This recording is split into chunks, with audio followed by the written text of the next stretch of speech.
Oui, Gérard, Marie-France, ravi de vous retrouver. Bonjour Nathalie, Hugo, bonjour. Véronique, Anthony, merci de votre présence. C'est un plaisir de vous retrouver. Bonjour Lionel, je Plaisir vois. partagé. C'est un plaisir de vous retrouver. Je défile les noms sur mon écran. Donc, au fur et à mesure, je dis bonjour à tout le monde. Stéphane, Cédric, Lionel de l'équipe, bonjour. Bonjour à François. Une première pour François en tant que stagiaire chargé de mission à Landestine qui découvre ce que c'est une animation visio de la Coupe de France du potager. Bonjour à Adeline, Nathalie, Émeric, Thibaut. Si j'en ai oublié, c'est juste parce que mon écran n'est peut-être pas des plus exhaustifs dans sa présentation là tout de suite. C'est normal, on a une belle slide à l'image. Lancement de la Coupe du potager des Hauts-de-France 2024-2025. C'est un grand plaisir d'être avec vous, chers amis. Merci Stéphane pour cette belle illustration. J'adore cette photo. On vous voit plein au centre d'ailleurs, Madame Tintenier. Oui. Très grand sourire. Là, je me souviens très bien de ce moment où pendant toute une matinée, on avait des très beaux témoignages de ce que c'est la Coupe du potager des Hauts-de-France. Alors, aujourd'hui, nous avons le plaisir de lancer, c'est la troisième édition, c'est la troisième fois que nous faisons cette Coupe du potager des Hauts-de-France. On est d'accord? C'est pas la quatrième, je ne me trompe pas, hein. Mais nous avons, parce qu'on est à la cinquième Coupe de France du potager au niveau national. Vous êtes évidemment, chers participants à la Coupe du potager de France, inscrits à la Coupe de France. Deux chances de gagner, deux chances avec le même potager, bien sûr. On a en plus la Coupe du Monde du potager maintenant depuis 2 ans. Donc en fait, vous avez trois chances de gagner. Mais on est tous gagnants quand on met les mains dans la terre. Alors, je salue toute l'équipe clandestine qui a travaillé. Une partie est présente aujourd'hui.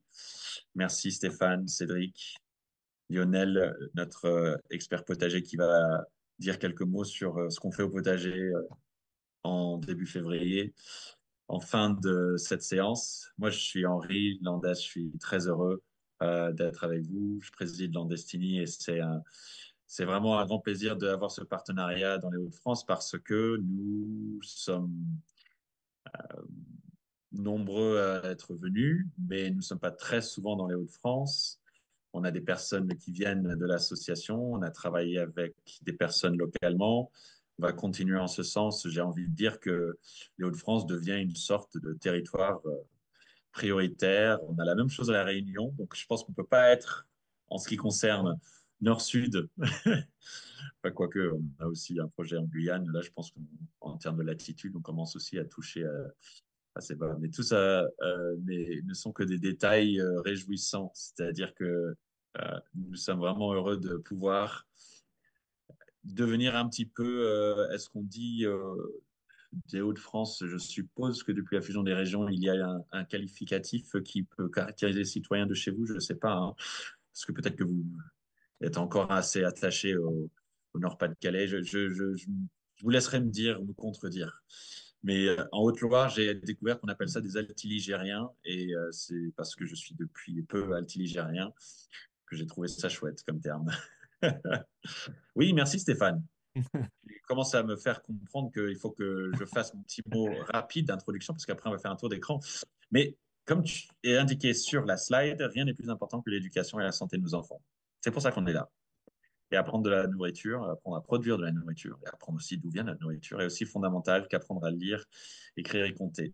Je te remercie de t'arrêter sur cette slide avant qu'on fasse un tour d'écran. Et c'est un plaisir, encore une fois, de rappeler pourquoi on est là. C'est parce que nous estimons qu'il est extrêmement important de faire tout ce qu'on peut pour l'alimentation saine et ainsi la santé de nos enfants, de nos familles. Et cette coupe du potager est devenue un formidable outil pour ça. Une salle de classe de vie, si j'ose dire. Alors, je propose que nous donnions la parole à nos élus de la région, en premier Véronique Tinteux. A few moments later. Je vous prie de m'excuser parce que parfois il y a juste marqué vos prénoms, nom, parfois il y a juste l'établissement, donc ça ne veut pas dire que je ne sais pas et que nous tentons tous à l'équipe de bien enregistrer qui vous êtes. Et si on se trompe aussi sur la prononciation, prie aussi de nous excuser. Thibaut Dadou, merci aussi d'être avec nous. Merci de vous. succinct et right to the point, comme on dit en français. Juste, quel établissement vous représentez? Ou est-ce que vous êtes de la région et des services? Et je suis en train de créer une gêne, excusez-moi. Non, non, pas de souci. Je suis l'humble collaborateur de Véronique Tintenier, voilà. Eh ben, c'est normal, je me doutais. Je commençais à me dire que c'est peut-être ça. En tout cas, merci d'être venu, bien sûr. Est-ce que, alors je vais peut-être mal prononcer, est-ce que Marie Pradel, Debio? Mareille. Oui, bonjour. Donc Mareille Pradel, effectivement. Je suis une collègue d'Hugo qui est là aussi, du service connaissance et éco-citoyenneté à la direction de l'eau et de la biodiversité de la région. Et je suis plus spécifiquement en charge du dispositif Génération Plus Lycée et Nature qui a pu accompagner certains établissements sur la dimension potager notamment. Voilà, je passe la Merci. parole. Merci, excusez-moi sur le prénom. Pas de Et problème, c'est vous pouvez normal. pas, on peut passer, ça peut être rapide, bien sûr, parce que vous connaissez, je pense, à Hugo et Nathalie, je vois aussi de la région. On fait vite, mais c'est important hein, de savoir avec qui on a autour de l'écran après. Ouais. Donc, j'y vais, Nathalie Olek. Je suis donc également de la direction eau et biodiversité de la région, responsable de projet Plan Arbre. Magnifique. Hugo Fordin, direction de l'eau et de la biodiversité comme Nathalie et Mareille, et je suis en charge de la connaissance de la biodiversité et je participe au jury depuis 2 ans maintenant de la Coupe des potagers. Ce sera un plaisir de vous avoir de nouveau dans le jury et pour toute la collaboration. Je vois que la salle continue de se remplir, c'est tant mieux. Merci à Anthony et Réa d'être Oui, là. Pas de l'EREA, oui, excuse-moi, de l'EREA Nelson Mandela. oui, bonjour, je ne sais pas si vous m'entendez. Vous m'entendez? Oui, ça va super. Oui. Oui, c'est Anthony, je suis référent éco-citoyenneté à l'EREA Nelson Mandela, un établissement d'enseignement spécialisé. C'est notre troisième année à la participation de la Coupe du potager. Et puis, bon, on a toujours le même enthousiasme hein, de continuer de développer notre espace biodiversité. Et on organise également un stage dans les Hauts-de-France, là, prochainement, dans notre établissement, en partenariat avec la région, là, pour la Coupe du potager. Excellent, Voilà. excellent. Ravi d'en apprendre plus. Je vois d'autres collègues de la région et je vois bien sûr Marie-France et Gérard. Merci pour tout ce que vous faites et notre belle collaboration. Donc, vous n'êtes pas obligé de dire un mot, mais moi, je vous tends la parole en tout cas. Mais je sais que vous aimez surtout que ce soit les établissements, etc. Bon, donc, je vous en prie.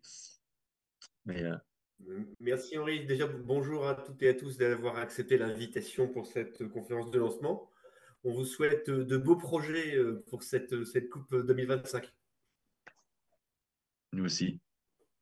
Bonjour à tous, donc Marie-France Carpentier. Eh bien, moi, je suis ravie de mener ce dispositif. La troisième coupe, c'est super. On retrouve des habitués, on voit des candidats revenir, on en voit des nouveaux. C'est bien. C'est un projet vivant. Marie-France, merci. Qui n'a pas encore pris la parole? Lionel, tu prendras la parole tout à l'heure, donc on va découvrir ton enthousiasme, ta passion et ta connaissance pour le potager. Magnifique. Véronique Tintenier, merci d'être avec nous. Prenez Je vous le en temps prie. de parler un petit peu de... Ah, je vois l'iPhone de Anne, mais allez-y, Madame Tintenier, on reviendra. Je ne veux pas vous couper. Eh ben moi, j'ai un grand plaisir à vous retrouver aujourd'hui pour ce lancement de cette troisième édition de la Coupe du potager. Je voudrais remercier l'association Landestini et son cher président Henri Landès. Je voudrais remercier aussi les équipes de la direction biodiversité pour leur engagement dans tout ce dispositif et remercier aussi les équipes qui sont déjà inscrites pour leur motivation. Je crois que c'est important. Lors des éditions précédentes, le niveau était déjà très élevé, donc c'est un beau challenge pour cette nouvelle année, pour les équipes en lice. Je crois que les équipes de Haute-France se sont même distinguées au niveau national et international, donc le défi est vraiment très haut à relever, mais je pense que les lycées sont capables de le faire. Au-delà de l'esprit de compétition, je salue surtout la démarche écologique et sociétale de cette Coupe du potager. Alors écologique parce qu'elle participe à la transformation des espaces au sein de nos lycées, hein, la région, par l'implantation de potagers et en concourant aussi à la végétalisation, voire parfois même à la désimperméabilisation de nos établissements. Ce sont des nouveaux écrins pour la biodiversité et pour les services écosystémiques qu'elle nous rend. Ensuite, sociétale, car la démarche de création d'un potager, ce n'est pas anodin, c'est une démarche pour consommer autrement, consommer local, consommer sain. Donc, elle initie les élèves aujourd'hui à être les consommateurs responsables de demain. Donc, j'aurais vraiment à cœur à suivre cette 3e édition jusqu'à la remise des prix. Je pense que c'est le 4 juin prochain au lycée Pasteur de Lille. Et donc voilà, et je souhaite vraiment une 3e bonne édition à tous et beaucoup de beaux projets. Et puis, je suivrai ça avec attention. Je vous remercie. C'est nous qui vous remercions, Véronique Tintenier, puisque nous sommes en visio pour pas trop ralentir notre belle animation. Je vais pas mais j'essaye de faire, voilà, on va quand même marquer le coup. Applaudissements, ce serait le cas alors que je vois d'autres établissements arriver. Merci beaucoup, Madame la Vice-présidente, de votre soutien dans ce projet. Je sais que votre collègue vice-président aussi, éducation et lycée, Monsieur Rigaud, Laurent Rigaud, oui, il soutient également le projet, donc c'est un plaisir de toujours travailler plusieurs services, plusieurs délégations, des collectivités qui ont évidemment eu la réussite de mise en œuvre et de mobilisation de ces coupes du potager. Ben, c'est d'autant plus quand il y a cette collaboration entre plusieurs d'entre vous et vous venez toujours nombreux et ça nous fait chaud au cœur. Je vois que les établissements continuent d'arriver aussi. Je vois... Henri, oui, Henri, excuse-moi, je voulais te signaler l'arrivée d'Anne-Sophie Fontaine au téléphone. C'était une super. conseillère régionale qui représente Monsieur Rigaud. Donc je pense Ah qu'Anne-Sophie bah veut super. peut-être dire quelques mots. Eh ben c'était enfin, merci. J'allais lui donner la Merci parole, Gérard. mais je ne savais pas ça. Ah, Merci. excusez-moi, c'est parce que je suis arrivée un petit peu en retard. Donc, je voudrais Ouais, je tout vous en d'abord prie. m'excuser, mais j'ai bien entendu les propos de Véronique que je salue. Et je remercie Gérard de me permettre de m'avoir donné la parole. En effet, vous avez souligné en effet l'implication de Laurent Rigaud, je représente cet après-midi. Laurent Rigaud, vice-président en charge des lycées. Moi, tout d'abord, Monsieur le Président, je voudrais dire que je suis heureuse d'être parmi vous cet après-midi pour évoquer cette 3e édition, hein, comme l'a dit Véronique. Et puis, on est bien sur un événement qui va bien au-delà d'une simple compétition. On le voit bien et vous êtes vraiment un formidable levier aujourd'hui qui est aussi bien éducatif, écologique, mais aussi, et vous le dites vous-même, avec le nombre de lycées qui nous rassemblent et qui arrivent, collectif pour notre région. Ce que je souligne, c'est que cet événement, il ne se limite pas simplement à la participation des lycéens. Il y a aussi une collaboration active entre les élèves, les enseignants, mais aussi tous les membres de personnel de l'établissement. Donc, ce qu'on appelle dans notre jargon éducation la communauté éducative, mais aussi les partenaires externes, et ça, soyez-en félicités. Euh, donc c'est vraiment un projet global et on voit bien que chacun et chacune apporte sa pierre à l'édifice. Alors bien sûr, les lycéens sont au centre hein, et sont les principaux acteurs. Les enseignants assurent une démarche transversale, ils accompagnent ces projets en dehors des salles de classe traditionnelles.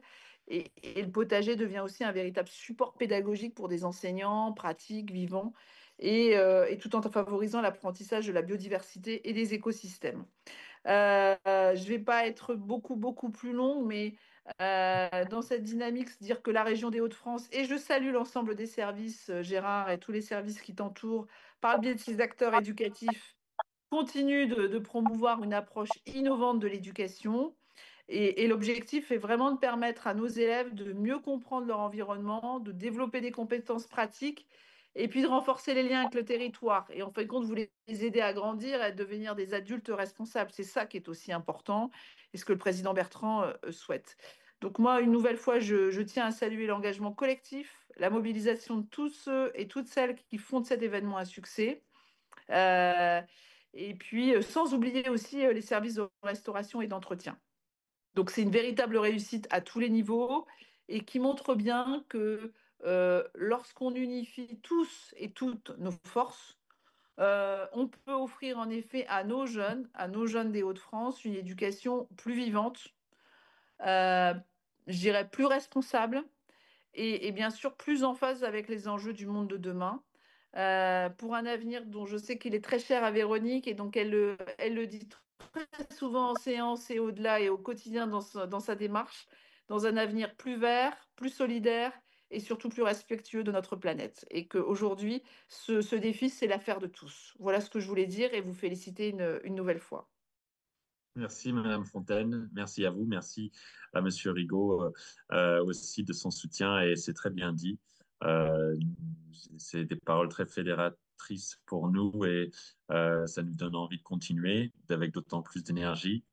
Comme je le disais, ce partenariat avec la région des Hauts-de-France nous est pas je dirais pas une surprise, mais effectivement, quand on a créé Landestini en 2019, on pensait pas avoir une si belle réussite avec vous ici dans le territoire, euh, un peu loin de nos origines, de l'équipe salariée et de nos commencements. Et on se sent de plus en plus ressortissant ou attaché à ce territoire et ravi de venir vous voir bientôt, ce qui me permet de transiter vers une présentation la plus rapide et dynamique possible, tout de même, de comment va se dérouler cette Coupe du potager des Hauts-de-France. Et je remercie Stéphane si on peut remettre le diaporama, me permettant de faire ça aussi un petit peu en image.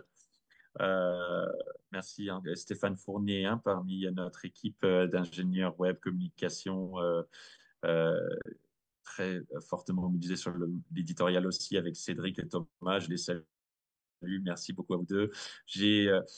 On peut passer cette slide, mais effectivement, encore une fois, on est là pour aider, là en l'occurrence les lycéens, mais plus largement aussi la jeunesse. Voilà les dates on va dire, les grandes dates de cette Coupe du potager des Hauts-de-France. Il y aura aussi il y aura des ponctuations avec des formations présentielles dans des établissements, 5 fois. Et aussi, il y aura des animations en visio pour compléter celle-là. Mais voilà, aujourd'hui, on est au lancement. Nous allons, fin février, mettre à disposition des participants le formulaire d'auto-évaluation, c'est-à-dire ce que vous allez remplir pour être évalué. Et j'insiste sur un point, c'est pas juste, comme c'est pas juste une compétition, c'est une animation, un accompagnement pédagogique, ben, c'est pas juste un formulaire d'auto-évaluation pour être évalué par le jury, c'est aussi un outil pédagogique parce qu'on pose plein de questions qui vous aiguillent dans la démarche de créer et entretenir un potager. On clôture le concours le 4 juin et ça sera en présentiel. Je crois qu'on a fixé peut-être le même lieu que les dernières fois, mais on verra ça. En tout cas, c'est toujours un plaisir de venir. On peut aller sur la slide suivante s'il n'y a pas de questions sur ça. C'était assez simple comme squelette de calendrier. On a une belle animation à distance qu'on va pousser le plus possible, sans non plus rajouter du travail. Hein, il n'y a pas d'obligation pour les enseignants. Mais sur le Slack, on a donc une communauté de toutes les personnes qui participent à la Coupe de France du potager. Merci Stéphane, hyper réactif. Il remet le lien dans la discussion chat de ce Zoom, là, vous pouvez le voir, pour rejoindre la communauté Coupe de France du potager national. Mais au sein de celle-ci, il y a entre guillemets, une salle, un espace de dialogue juste pour aussi les participants des Hauts-de-France. Et c'est très, très bien illustré par cette image, cette deuxième image. Merci Stéphane. Vous voyez Hauts-de-France, on voit les participants qui sont juste dans les Hauts-de-France, mais ça ne vous empêche pas de poser plein de questions et de rencontrer des personnes sur tout le territoire national. Est-ce qu'on peut revenir juste un chouïa en arrière? Merci, cher Stéphane. On a le guide des potagistes qui est envoyé à tous les participants. Il s'agit d'un document PDF, si je ne me trompe pas, qui est c'est pas un diaporama, mais c'est plutôt du texte illustré par des images qui expliquent un peu de A à Z comment on crée, entretient un potager. C'est pour donner une base. On va faire quelques visioconférences thématiques avec des experts. Il y a des visioconférences pour les Hauts-de-France, mais on invite aussi les participants à participer à notre dispositif d'animation visio national aussi. Et si vous voulez faire de l'anglais et rencontrer des personnes du monde entier, il y a des animations en visio pour la Coupe du Monde du potager. Ça va être lancé un tout petit peu plus tard, plutôt fin février ou tout début mars.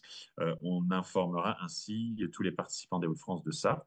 Voilà, on va faire notre mieux possible de ne pas faire, c'est pas du spam, mais ne pas rendre trop lourd la réception de mails. C'est aussi pour ça qu'on a une newsletter, une infolettre mensuelle dans laquelle on va mettre un récap non seulement des événements et des ateliers en ligne, des ateliers en présentiel pour certaines, enfin pour certains. Là, c'est une bonne façon pour nous de donner des updates, des mises à jour, des actus, de donner quelques conseils potagers. Donc ça, on aime bien cette infolettre mensuelle. Merci Stéphane. Voilà pour quelques éléments qui animent cette Coupe du potager des Hauts-de-France. On peut aller dans 2 slides. N'hésitez pas à nous contacter si vous avez des questions. Il y a mes réactifs, il y a mes coordonnées ainsi que coordonnées Coupe du potager ou Coupe de France du potager @landesny.org. Pour rappel, ça c'est normalement, vous avez ces infos, ces coordonnées grâce à nos prises de contact directement avec vous.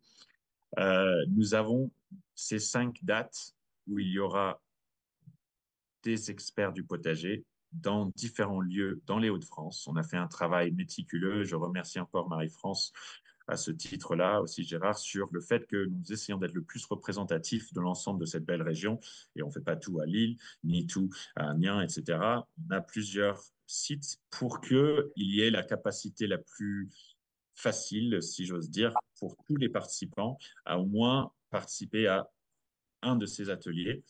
On est sur bien plus qu'un atelier par saison, hein. C'est toujours donner cet objectif d'essayer de faire une formation par saison. Là, on va être sur l'hiver et le printemps uniquement, et on en a 5, donc tant mieux. On va travailler avec Cécile Gachot, qui a l'habitude des Hauts-de-France de venir faire des formations. Elle travaille autant dans la région de France avec nous, mais aussi en Île-de-France. Elle est très, très experte sur la permaculture. On va travailler avec Lionel, qui est connecté, et peut-être aussi d'autres membres de notre équipe. Mais en tout cas, on sera là avec beaucoup d'énergie pour faire des choses concrètes, les mains dans la terre, avec les lycées et les structures jeunesse des Hauts-de-France. Voilà. Merci Stéphane. Si vous avez des questions, faites du bruit, s'il vous plaît, ou écrivez dans le chat. Oui, merci pour cette précision, Marie-France, pour aller dans le sens de ce que je dis. C'est une formation par département, d'un point de vue représentativité géographique. Je mets mes lunettes parce que même si je ne vais pas vous lire ce qu'il y a écrit là, il s'agit des prix. T'es gentil, Stéphane. C'est aussi, mais c'est aussi parce que je n'ai pas mis en plein écran, parce que j'essaie aussi de voir quelques notes à côté sur qui participe, etc. On a des prix nombreux dans la Coupe de France du potager. Pourquoi? Parce que nous souhaitons partager le plus possible la passion du potager, mais aussi montrer à quel point c'est pas juste une expérience écologique, c'est pas juste une expérience de jardinage, c'est une expérience de main dans la terre, de végétaliser une cour d'école ou de végétaliser un espace ou de l'enrichir avec de la biodiversité comestible s'il y avait déjà un peu de biodiversité, mais c'est aussi un projet social, un projet qui permet de faire plein de disciplines différentes si on le souhaite. Nos plus belles expériences d'observation des lycées, collèges, des écoles primaires et maternelles qui participent à la Coupe de France, mais c'est aussi vraiment une réalité pour les lycées des Hauts-de-France, c'est qu'on voit par exemple des poésies écrites dans le potager, des chansons, des arts plastiques. Évidemment, on travaille sur les sciences de la vie et de la terre, mais aussi d'autres langues. On décide de faire plein de choses dans le potager. C'est vrai qu'il arrive à faire des mathématiques, de la géométrie dans le potager. Disons que c'est une salle de classe à ciel ouvert, c'est une salle de classe polyvalente, et c'est pour ça aussi qu'on a incarné cet aspect multidisciplinaire par des prix différents, que ce soit un prix autour de faire des choses ensemble, j'apprends, je partage. Un prix qui consiste à comprendre l'eau. Là, on retourne sur des aspects écologiques, mais aussi de la santé. Comment est-ce qu'on peut, face à ce prix et cette rubrique eau ma douce, préserver l'eau et avoir des bonnes pratiques la concernant? Je ne vais pas tous les lire, mais on parle des sols, on parle des animaux tels que de travailler sur la biodiversité, favoriser aussi même, et c'est une belle expérience, d'avoir des poules au potager, favoriser de la lutte contre le gaspillage alimentaire et avoir des déchets organiques non recyclables, que ce soit du compost ou grâce aux poules. Un prix pour les petits potagers. Un prix pour l'esthétique, mon beau potager. Merci Stéphane. Et on a aussi des prix qui sont liées à comment on comprend le changement climatique, le climat local. Par exemple, on est prêt à agir et à s'adapter. C'est un peu ce prix et cette rubrique-là. Un prix autour de comment, même si on n'a pas beaucoup de ressources, pas beaucoup de connaissances, peut-être pas beaucoup d'espace en pleine terre, voire du tout, et ben, si vous êtes débrouillé pour faire quelque chose de formidable, et ben, quelle débrouillardise, c'est un prix où vous allez briller, une rubrique où vous allez briller. Vous ne choisissez pas un prix pour vous concentrer sur uniquement cette rubrique, non. Vous vous concentrez sur une démarche globale. En revanche, nous souhaitons qu'il y ait le plus de lauréats possible, donc on a un lauréat par prix.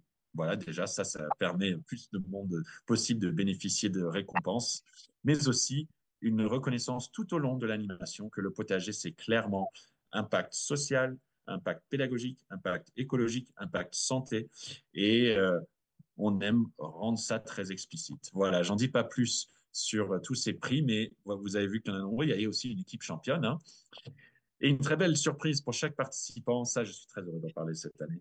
Et oui, Stéphane, on peut y aller. On a 3 panneaux solaires en autoconsommation qui sont un don du Fonds Landestini, qui a un partenariat avec Power Group, qui est un des leaders européens dans l'énergie solaire. Et on va travailler évidemment avec le service concerné de la région pour le déploiement de ces kits, mais un kit de 3 panneaux. Un mot sur ça techniquement, ne me demandez pas la puissance que ça représente, parce qu'évidemment ça dépend aussi de la situation géographique de l'ensoleillement, mais il y aura une petite fiche technique, on présentera ça aussi au conseil régional, mais 3 panneaux qui, sur le plan technique, sont extrêmement utiles à utiliser. Il suffit de faire ce qu'on appelle en français le plug and play. On le branche et ça fonctionne et ça prend de l'électricité fabriquée pour l'injecter sur le réseau. C'est-à-dire que ce n'est pas une électricité à revendre et à remettre sur le réseau territorial, le réseau uniquement sur l'établissement. C'est-à-dire que c'est de l'autoconsommation qui contribue à in fine, baisser la facture de la consommation, ou plus baisser la consommation de l'établissement. Ça, c'est un cadeau, c'est nouveau, et c'est pour les 30 premiers participants, les 30 participants de la Coupe du potager des Hauts-de-France. En parallèle, on a aussi sur une centaine d'autres de la Coupe de France du potager qui vont en bénéficier, les premiers 100 inscrits. Ça, je vous le dis, on privilégie notre partenariat avec les Hauts-de-France parce que vous êtes le premier territoire, la première région avec qui on fait ce déploiement et ce cadeau-là.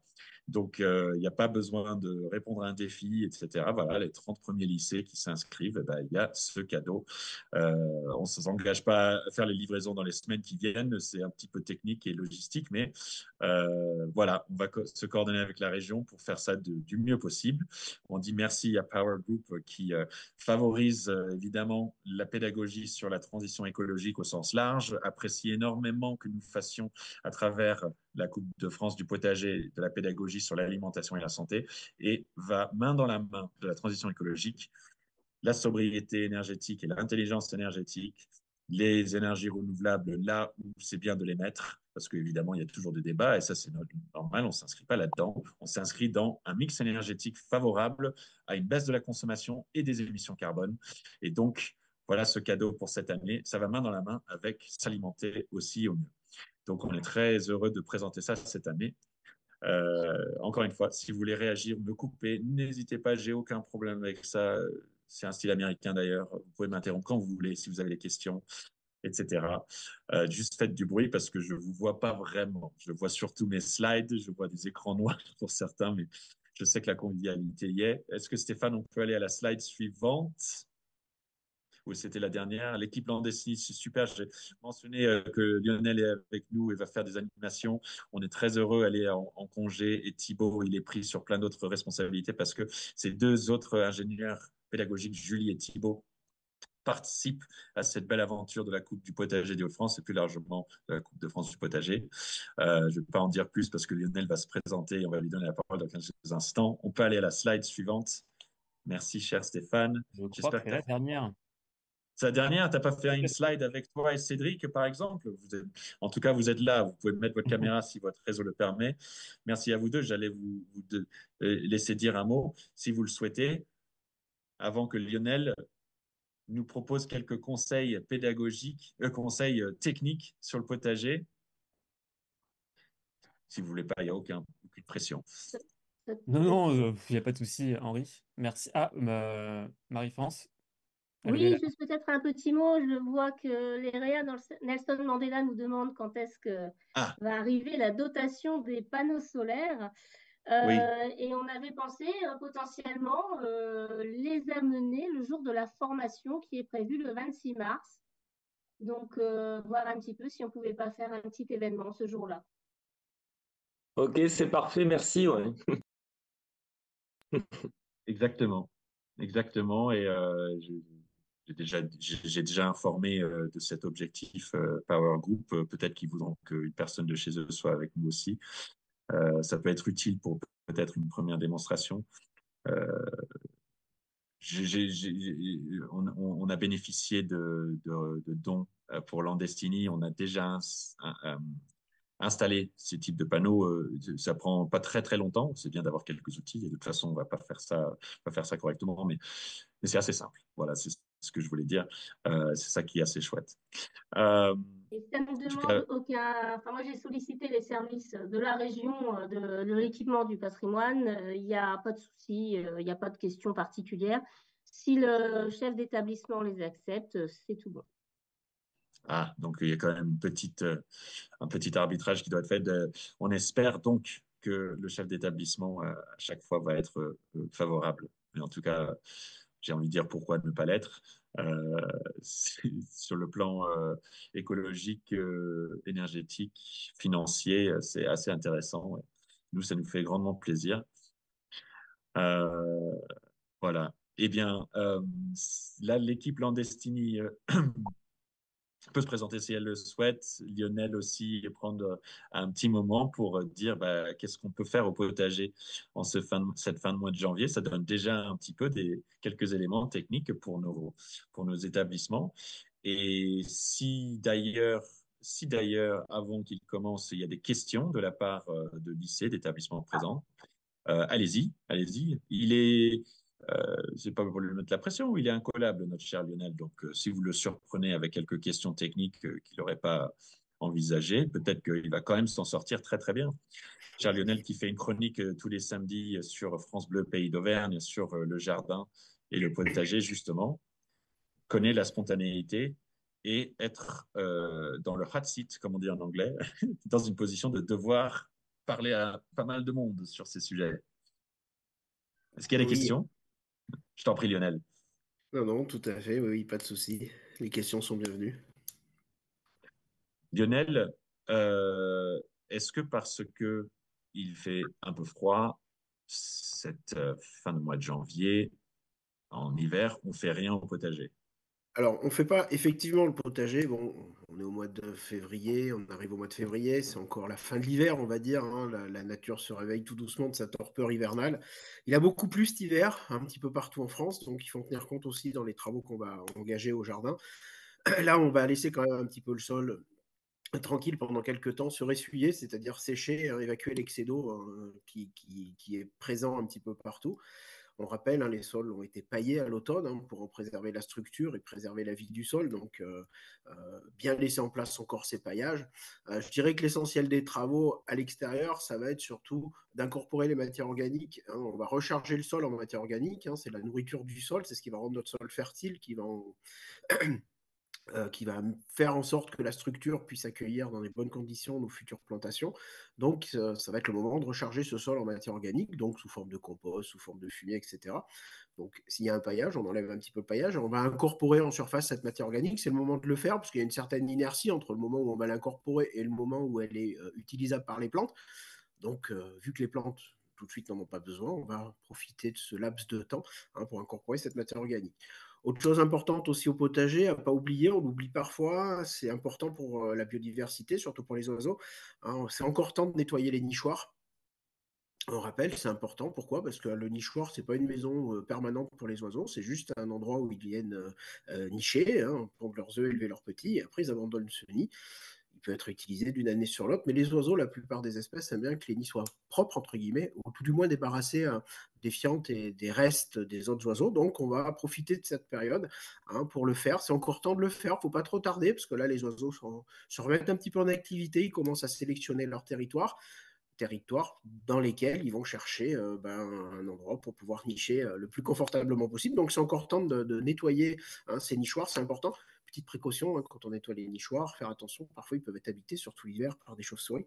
Donc, faire attention de ne pas les déranger. Si c'est le cas échéant, on les laisse tranquilles. S'il n'y a personne dans le nichoir, on en profite pour nettoyer le nichoir.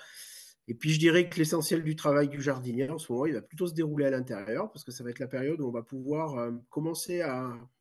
Alors, on a encore 15 jours, 3 semaines, on va dire, aller au retour des vacances de février. On va pouvoir commencer à préparer les semis en intérieur, les semis de plantes, type tomates, poivrons, piments, qui seront des plantes qui vont être mises au jardin à peu près 6 à 8 semaines plus tard, c'est-à-dire fin avril, début mai, quand les risques de gelée importantes seront passés. Donc, on va profiter de ce laps de temps, puis d'être un petit peu au chaud pour faire ces premiers semis. Donc, ça, c'est une période importante pour les jardiniers. C'est vraiment là où on va pouvoir mettre en place ces premiers semis, préparer ces premiers plants qui, après, iront dans le potager. Donc ça, c'est vraiment quelque chose qu'on va attaquer. On va dire, allez, au retour des vacances de février, c'est parfait. Oui, ces semis, on est d'accord, c'est mieux en intérieur, toujours avec un petit peu d'ensoleillement, sauf s'il y a une serre, peut-être. C'est pas ça.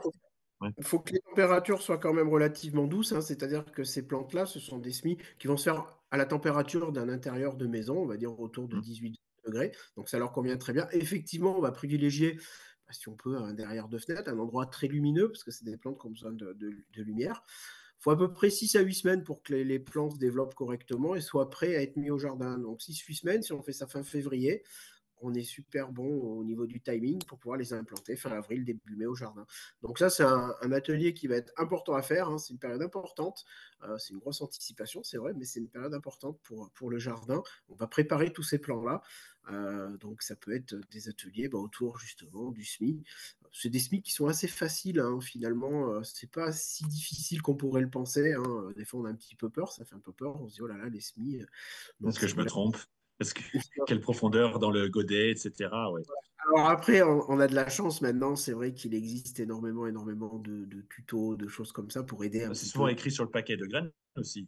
Ça peut être écrit sur le paquet de graines. Après, voilà. Après, il n'empêche que faut tenir aussi compte, bien sûr, de la région dans laquelle on est. Effectivement, on ne va pas cultiver toutes les mêmes plantes au même endroit. Donc voilà. Mais tout ce qui va être plan vraiment qui aime le chaud, ça va être le moment d'attaquer ces plans en intérieur. Lionel, je vais me permettre de reposer la question à la salle s'il y a des questions ou s'il y a des témoignages sur les semis, sur les nichoirs, sur comment pailler et nourrir aussi les sols. Et s'il n'y en a pas, moi, j'ai quelques questions pour toi. Je fais le tour, je laisse un petit peu de silence. C'est le moment. Est-ce que vous avez des expériences à partager sur ces 3 actions, préparer, nourrir les sols, aider les habitats de biodiversité et préparer les semis? C'est extrêmement important d'insister sur ces semis, c'est vrai, parce que après, on peut acheter des plants.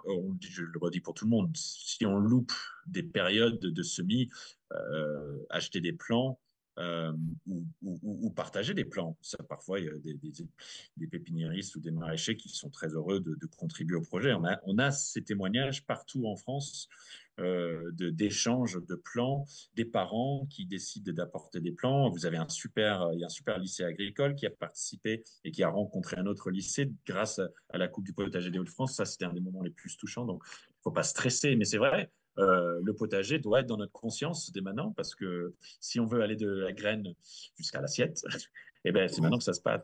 Et Lionel, toi, tu vas attaquer quel semis peut-être? Moi, je sais que... Moi, alors, je vais les attaquer. Alors, moi, ici, moi, j'habite à côté de Clermont-Ferrand, donc on n'a pas tout à fait le même climat. Moi, c'est plutôt un climat de plaine. Il fait quand même, même si on est dans le Massif central, il fait relativement doux chez moi. Il fait pas très froid. Donc, moi, je vais les attaquer mi-février à peu près pour que mes plants soient prêts, on va dire, à partir de la deuxième quinzaine d'avril. Donc, je vais les attaquer d'ici 15 jours, 3 semaines à peu près.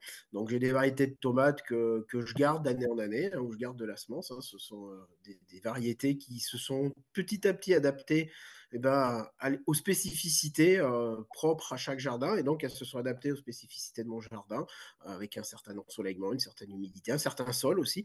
Tout ça est très important. Et c'est vrai que on arrive comme ça petit à petit. Alors, au départ, c'était des variétés qui étaient relativement grosses. Elles ont réduit un petit peu en calibre. Par contre, j'ai plus de fruits et ils sont très très bons. Et c'est vrai qu'on se régale tous les ans. Mais ça va être le moment de le faire, effectivement. C'est une période qu'il ne faut pas louper. Si on loupe cette période, alors après, effectivement, hein, on peut échanger des plants, on en trouve toujours, hein, mais bon, je trouve que les plants, c'est quand même cher. Hein, c'est quand même un budget. Ah bah Et oui, les oui, oui, oui. graines, voilà, c'est la base. Et puis, ça permet d'échanger ces graines, d'échanger entre jardiniers un petit peu ces trucs, ces variétés. Il faut savoir qu'on parle de biodiversité. La biodiversité des variétés potagères est énorme. On en a perdu 80% ces 60 dernières années, quasiment. Donc, c'est un patrimoine que l'on a perdu, et que ce soit pour le potager, que ce soit pour les arbres fruitiers, pour tout un tas de choses. Et dans toutes les régions, on a une uniformisation des variétés potagères. Et c'est dommage. Et justement, en faisant ses propres semis, en échangeant ses graines entre jardiniers du même coin, on arrive à avoir quelque chose et à préserver un petit peu cette biodiversité importante. Est-ce que les poivrons sur ta liste pour mi-février aussi? Oui, poivrons. Alors, c'est toutes les plantes de la même famille, hein. C'est une famille de plantes qu'on appelle les solanacées, donc tomates, poivrons, piments, hein, ce sont à peu près la même durée de cycle. Après, tout ce qui va être préparation des plants pour les cucurbitacées, les courges, les courgettes, ça, on va attendre un petit peu plus, hein, parce que les plants vont très vite, ça pousse beaucoup plus rapidement. Il faut à peu près 3 semaines pour avoir un plant viable. Donc, là, les semis se feront plutôt fin mars, hein, pas avant. Hein. Mais là, les tomates, les poivrons, les piments, fin du mois de février, à partir du 15 février, c'est parti. Et on ne fait pas grand-chose en pleine terre en ce moment. Pleine terre. Alors, on va éviter, il a beaucoup plu, les sols sont très lourds, hein, donc travailler le sol quand il est en conditions très humides, c'est jamais forcément favorable.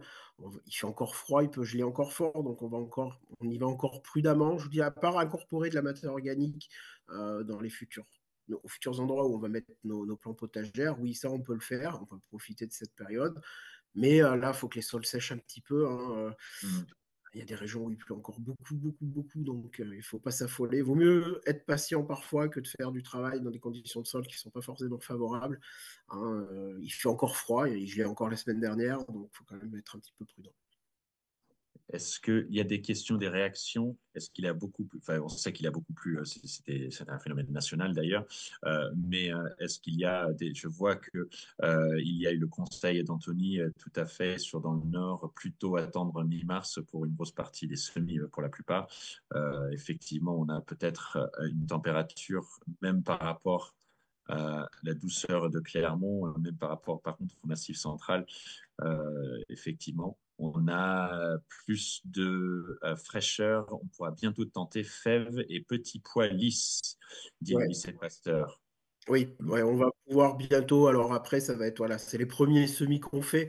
On fait ça. Alors, ça dépend les années et les régions, effectivement. Fin février, début mars, selon les années, on peut commencer. Si le sol, alors c'est pareil, fèves, pois, faut que le sol soit quand même relativement sec et se soit déjà réchauffé un petit peu. C'est-à-dire qu'il est bien de pouvoir disposer d'un petit thermomètre de sol et regarder que le sol soit une température d'au moins 10 degrés, 8-10 degrés, c'est bien. S'il est plus froid, après, ça met très longtemps à germer. Et du coup, on a plus de risques de voir nos graines pourrir. C'est ce qui s'est passé l'année dernière dans beaucoup, beaucoup de potagers. On a eu un printemps très pluvieux, très humide. Et il y a eu énormément de pertes, hein, sur les semis, sur ces plantes-là. Oignons, ail, échalotes, ça va aussi être la période, hein, on va dire à partir de début mars. C'est des plantes qu'on va pouvoir commencer à mettre en place. Hein. Donc effectivement, là, ça va aller vite, ça va s'enchaîner. Là, on est que fin janvier, hein, mais ça va s'enchaîner relativement vite. Et c'est vrai que dès que les jours rallongent, dès qu'il commence à faire meilleur, on est tous impatients de retourner un petit peu à l'extérieur et voir si tout s'est bien passé au jardin pendant l'hiver et de se remettre en route, on va dire.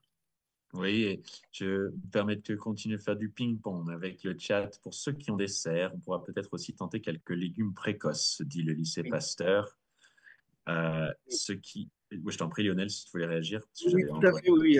Il y a certains semis où on va pouvoir commencer, effectivement, si on a des châssis, si on a des serres, hein, tout ce qui va être certains petits légumes, hein, à cycle court. On va pouvoir commencer à remettre des salades, on va pouvoir commencer à remettre des radis, on va pouvoir commencer à remettre, voilà, dès que les températures vont être suffisamment remontées, on va pouvoir commencer, effectivement, ça va très vite, hein, et là, il faut toujours être prudent quand même quand on attaque. faire ça quand le sol est bien sec, enfin à sécher un petit peu.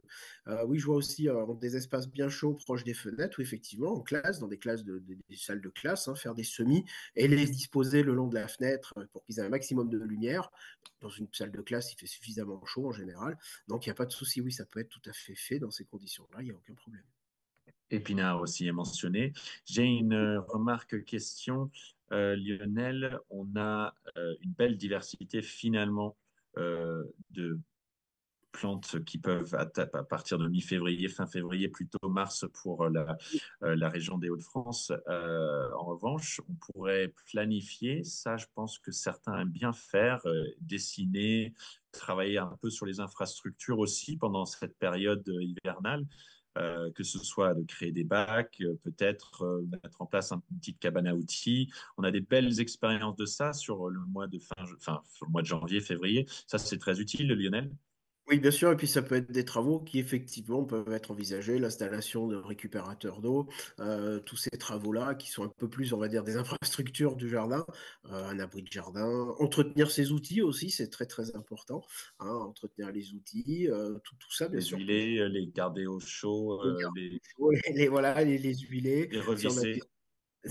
voilà, éventuellement bien huiler les sécateurs, les choses comme ça, les nettoyer. Donc ça, c'est important, c'est le moment de le faire aussi, hein. Il faut se laisser un petit peu de temps, effectivement, parce qu'après, quand la saison de jardin démarre vraiment, on n'a plus le temps de faire ces choses-là. Donc c'est vrai que c'est bien Ouais. de l'anticiper au maximum.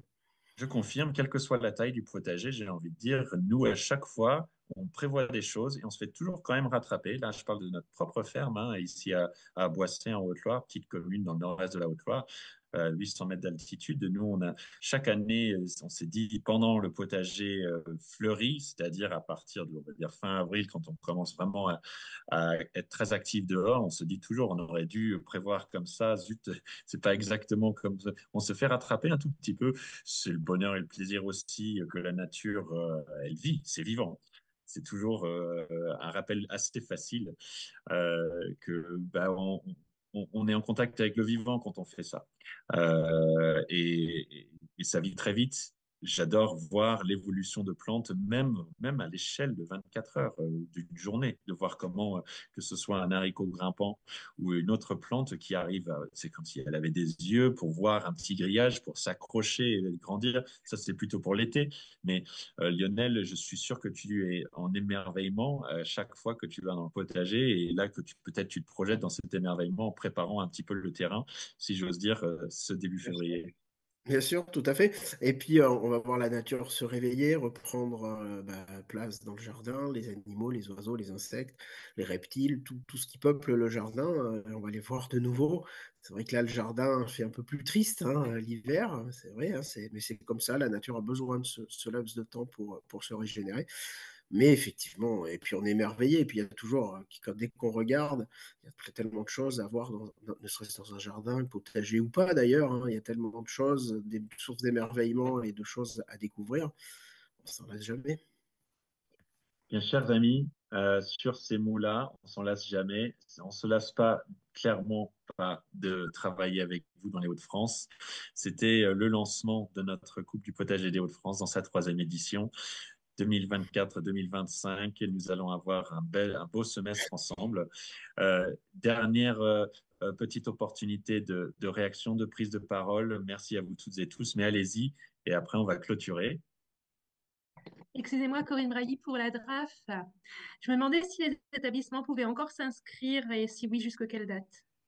Très bonne question, je vous remercie. Oui, nous sommes à une vingtaine d'inscrits aujourd'hui. Si on est à une quarantaine demain, c'est magnifique. Si on a une trentaine, on est très heureux. Tout ça pour dire, il y a plein de places qui restent.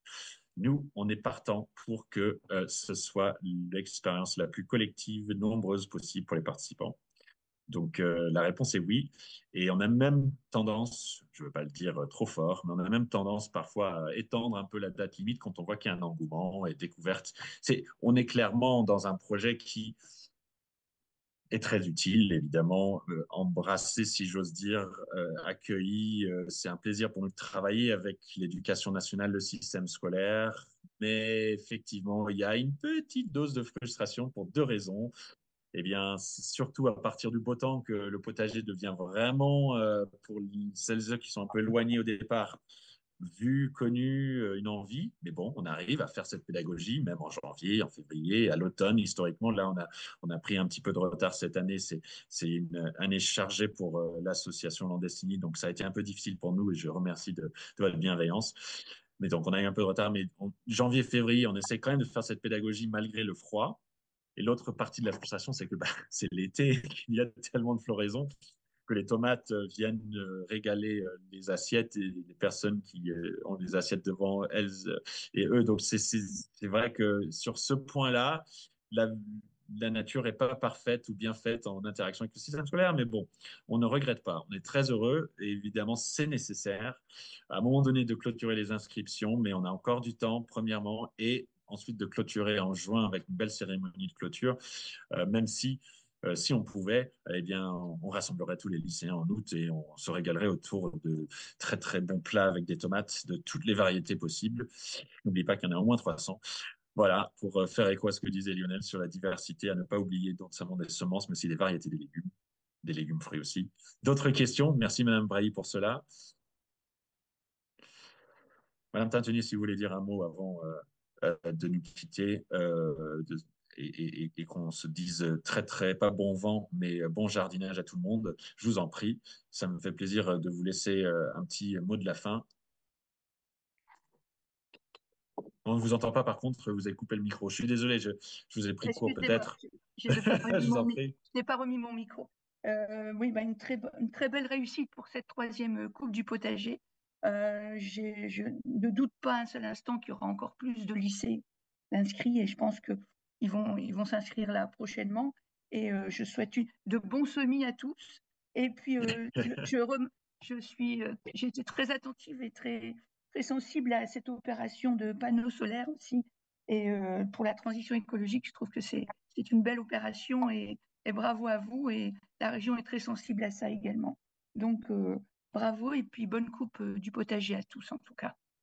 Et à très bientôt sur le territoire, dans les lycées et au sein de vos potagers.